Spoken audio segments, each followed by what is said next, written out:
গাঁও বুলিলেই মনলৈ এখন সেউজীয়া ছবি ভাহি উঠে। এখন বহল ধাননি পথাৰ, য'ত নৈ, নিজৰা, পুখুৰী, হাবি, বাহনি, বাঁহে নিৰ্মিত ঘৰ, গাঁৱলীয়া নামঘৰ, চুবুৰী, সৰু সৰু আলিবোৰ আৰু গছ বৃক্ষত সুমধুৰ সুৰেৰে মাতি থকা চৰাই চিৰিকটি আৰু কত যে কি দেখিব পোৱা যায়। আজি আহকচোন মোৰ আপোন গাঁওখনৰ কিছু দৃশ্য আপোনালোকক আগবঢ়াওঁ।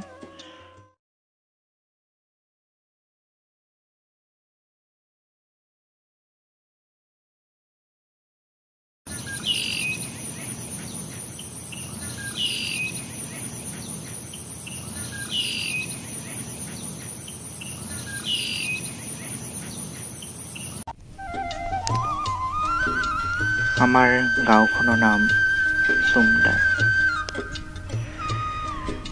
চুম গছৰে ভৰপূৰ আছিল বাবে গাঁওখনৰ নাম চুমদাৰ হ'ল।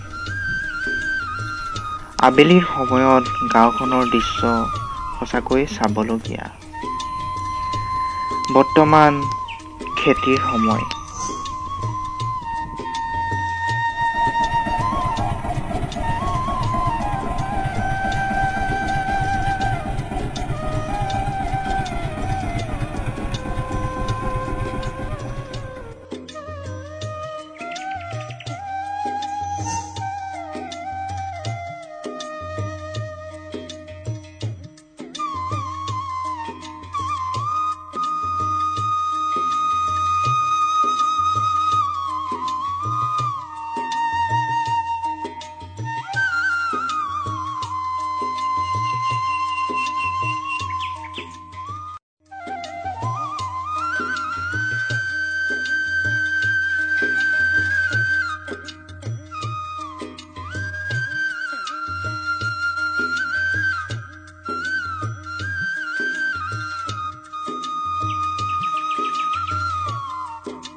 দিনক দিনে গাঁওখন বহুত উন্নত হৈ আহি আছে। গাঁৱৰ মাজেৰে যোৱা এই ৰাস্তা হৈছে চৌৰপক্ষ ৰাস্তা। বৰ্তমান ৰাস্তা ব্লক ইটা কৰা।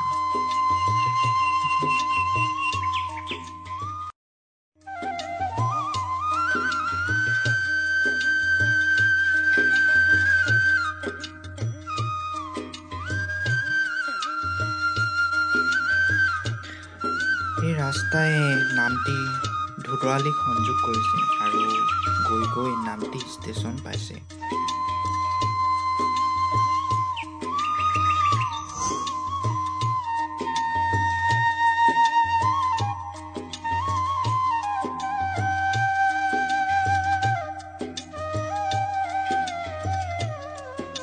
এয়া গাঁৱৰ বৰনামঘৰ।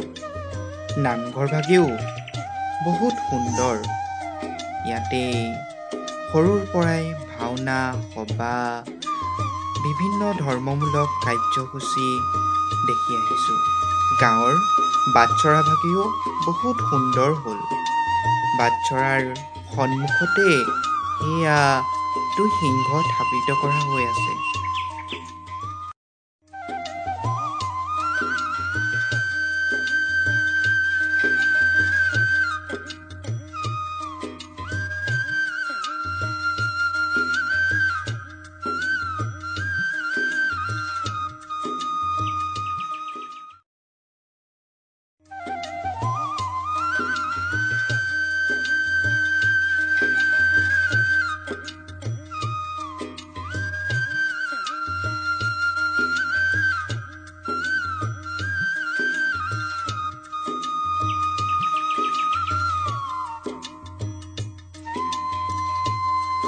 এশ 47 নং চুমদাৰ প্ৰাথমিক বিদ্যালয়।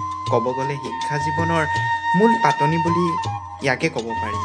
এই প্ৰাথমিক বিদ্যালয়তে পঢ়া বহুজন বৰ্তমান দেশ বিদেশতো আছে। সঁচাকৈ আমাৰ এই প্ৰাথমিক বিদ্যালয়খন বহুজনৰে প্ৰিয়, আপোন আৰু শিক্ষা মন্দিৰ স্বৰূপ। আহকচোন চাওঁ বিদ্যালয়খনৰ চৌপাশ।